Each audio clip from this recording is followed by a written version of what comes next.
Assalamu alaikum wa rahmatullahi wa barakatuh. Bienvenue sur notre chaîne.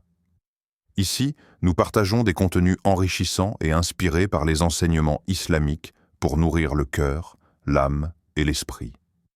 N'hésite pas à t'abonner, aimer et partager nos vidéos afin de rejoindre notre belle communauté musulmane et de diffuser le savoir et la lumière d'Allah. Le Coran n'est pas seulement un livre, mais une lumière qui traverse les ténèbres de l'âme. Dans ces mots, chaque lettre, chaque son porte une énergie capable de réconforter et de restaurer.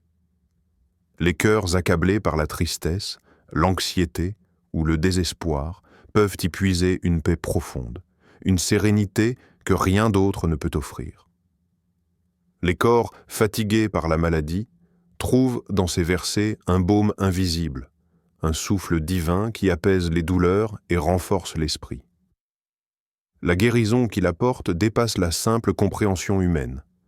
Elle agit à la fois sur le visible et l'invisible, touchant l'âme comme le corps, et même l'esprit dans ses recoins les plus secrets. Lorsque le croyant récite le Coran avec sincérité, il ne prononce pas seulement des mots, il établit un lien vivant avec le Créateur. Chaque syllabe devient un pont entre le ciel et la terre, un vecteur de miséricorde et de lumière.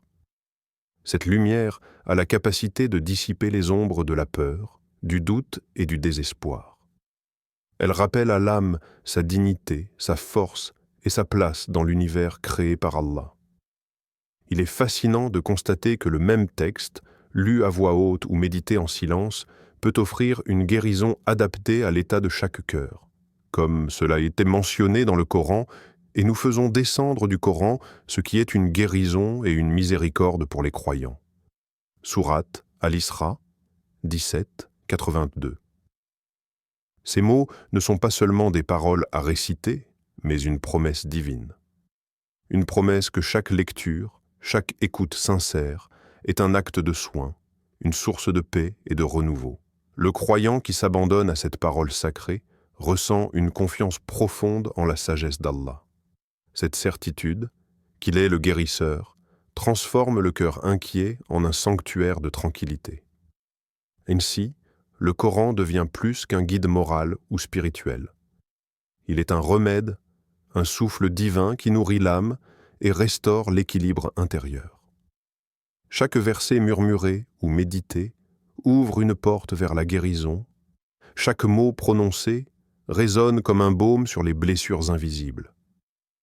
Pour celui qui cherche la paix et la force, il n'existe rien de plus puissant que la parole d'Allah qui guérit, apaise et éclaire le chemin vers la sérénité.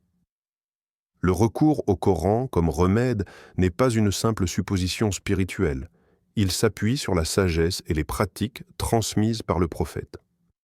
À travers les récits des compagnons, on découvre la puissance tangible de la parole d'Allah lorsqu'elle est invoquée avec foi et humilité. L'histoire d'Abu Saïd al-Khudri illustre parfaitement cette vérité. Une personne, mordue par une bête venimeuse, se trouvait dans un état de souffrance extrême. Les remèdes humains semblaient insuffisants, incapables de contrer le poison qui se répandait dans le corps. Mais lorsque la sourate al-Fatiha fut récitée pour elle, la guérison s'opéra, non par la capacité du compagnon, mais par la bénédiction d'Allah qui traversait ces versets. Ce récit n'est pas une anecdote isolée, il reflète une réalité universelle dans l'islam. Le prophète enseignait que le Coran pouvait être utilisé comme ruqya, un moyen de traitement autorisé par la religion, à condition que l'intention soit pure et que la confiance totale en Allah soit présente. Chaque parole sacrée devient ainsi un canal de miséricorde, capable de transformer la douleur en soulagement, la peur en sérénité. La foi n'est pas simplement un soutien moral, elle est l'élément déclencheur de la guérison divine.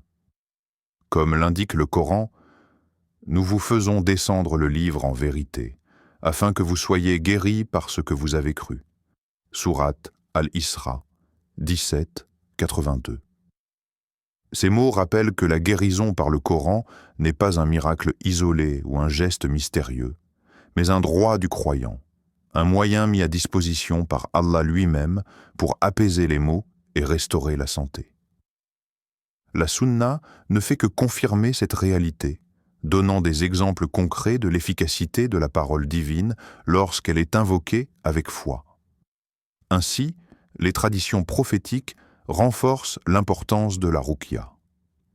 Elles enseignent que la récitation du Coran, accompagnée de la confiance en Allah, peut véritablement transformer la condition humaine.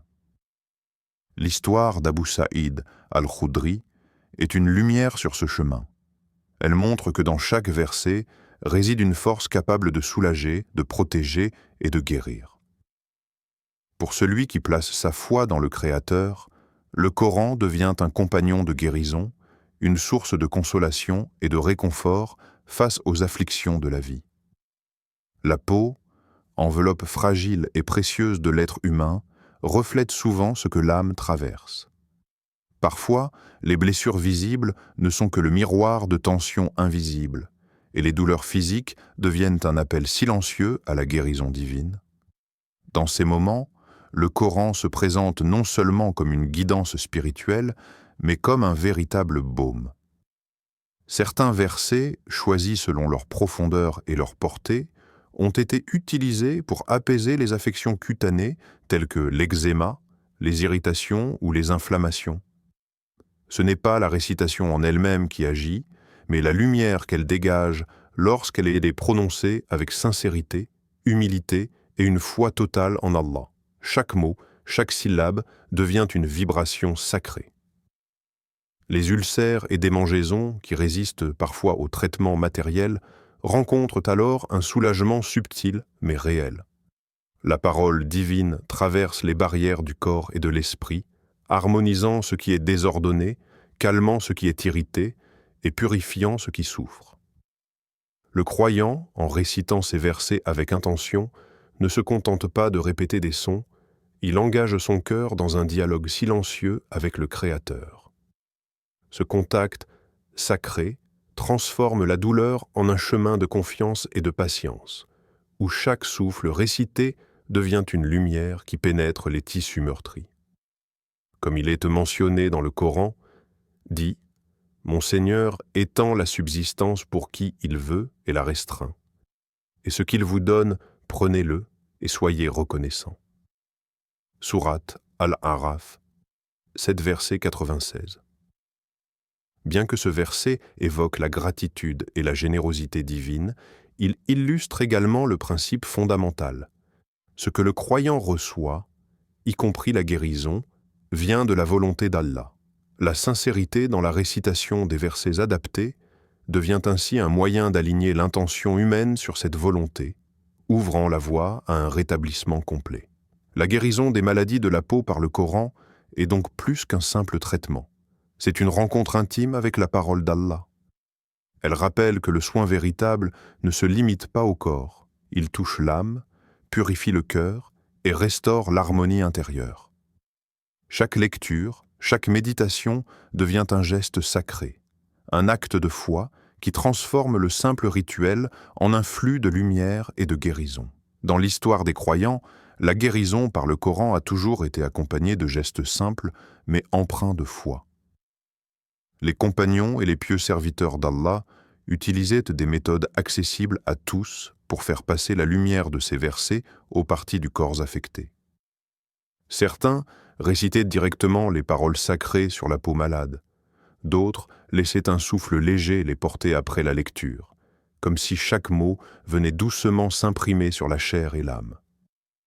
D'autres encore pouvaient tracer autour de la zone malade un cercle symbolique, non comme un rituel magique, mais comme une manière de concentrer leur attention et leur intention vers la guérison divine. Ces pratiques ne sont jamais des moyens mystérieux ou des formules secrètes. Elles demeurent strictement dans le cadre permis par l'islam. Le cœur de la ruqya n'est pas dans la technique elle-même, mais dans l'intention et la foi avec lesquelles elle est accomplie. Chaque geste devient un canal pour transmettre la bénédiction d'Allah, un rappel que la guérison ne vient que par sa permission. La sincérité de celui qui récite, la pureté de l'intention et la confiance absolue en le Créateur sont ce qui transforme un simple acte en un instrument de miséricorde. Comme le Coran le souligne, « Et quand je suis malade, c'est lui qui me guérit » Sourate Ash-Shu'ara 26, 80. Ces mots résument parfaitement l'essence de la ruqya. La guérison appartient à Allah, et tout moyen licite n'est qu'un pont qui relie le croyant à sa volonté. Les méthodes corporelles, qu'il s'agisse d'un souffle ou d'un geste sur la zone affectée, ne sont que des manifestations extérieures d'une foi profonde, d'une intention claire et d'une dépendance totale envers le Créateur.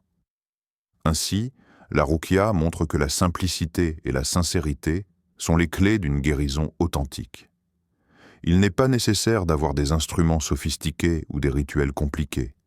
La puissance réside dans la parole divine, la concentration du cœur et la permission d'Allah. La technique devient secondaire, presque transparente, car c'est la foi et la miséricorde d'Allah qui accomplissent l'effet réel. Pour le croyant, chaque récitation, chaque souffle porté sur la blessure, chaque geste accompli avec pure intention devient un témoignage vivant de la guidance et de la compassion divine, et un rappel que toute guérison commence par la confiance en le Seigneur. Dans chaque souffle récité, chaque verset lu avec foi, le croyant se rappelle que la guérison ultime ne dépend ni des mots prononcés, ni des mains qui appliquent le remède, mais seulement de la volonté d'Allah. La puissance des versets du Coran, aussi intense soit-elle, n'est qu'un canal. Le vrai guérisseur est celui qui connaît l'invisible, qui contrôle le corps, l'âme et l'esprit avec une sagesse infinie. Chaque maladie, chaque douleur, chaque affliction devient ainsi une occasion de se rapprocher du Seigneur, de renouveler sa confiance et de contempler sa miséricorde. L'islam enseigne un équilibre entre foi et raison. La médecine, les traitements et les soins corporels sont permis et encouragés car Allah a rendu certains moyens humains efficaces. Mais ces moyens ne sont qu'un instrument. La guérison n'est jamais le fruit de la technique ou du remède, mais de l'acceptation, de la patience et de la confiance dans le Créateur. Celui qui se tourne vers Allah avec un cœur sincère sait que chaque étape du processus, chaque remède employé, chaque souffle de vie est un don provenant de lui. Comme l'explique le Coran, « Et quand je suis malade, c'est lui qui me guérit » Sourate Ash-Shu'ara 26, 80.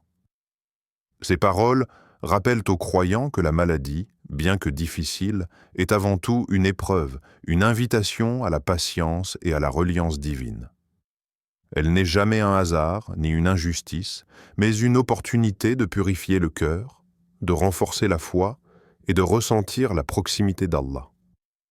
La souffrance devient ainsi un pont vers la sérénité, et le soulagement, qu'il soit immédiat ou progressif, est un témoignage de la miséricorde infinie du Seigneur. Celui qui accepte cette vérité comprend que la guérison spirituelle et physique sont intimement liées. La patience face à la maladie, la récitation sincère du Coran, la confiance dans la miséricorde divine, tout cela prépare le terrain pour une guérison complète, dans le corps et dans l'âme. Chaque mot prononcé avec foi, chaque invocation faite avec humilité, devient une graine déposée dans le cœur par le Créateur, une promesse que le soulagement et la paix descendent au moment le plus approprié selon sa sagesse. Ainsi, la véritable guérison n'est pas seulement un état physique, mais un état de cœur. Elle appartient entièrement à Allah, et celui qui se soumet à lui avec certitude découvre la force, la paix et la lumière qui surpassent toutes les douleurs. Dans cette confiance réside le secret de la guérison authentique. Jazakallahu khayran pour avoir regardé cette vidéo. Assalamu alaykum wa rahmatullahi wa barakatuh. N'oubliez pas de vous abonner, aimer et partager pour soutenir notre chaîne et continuer à diffuser le savoir et les enseignements islamiques. Que vos actions soient en moi bénies et que cette chaîne vous inspire à chaque jour davantage dans votre foi et votre quotidien.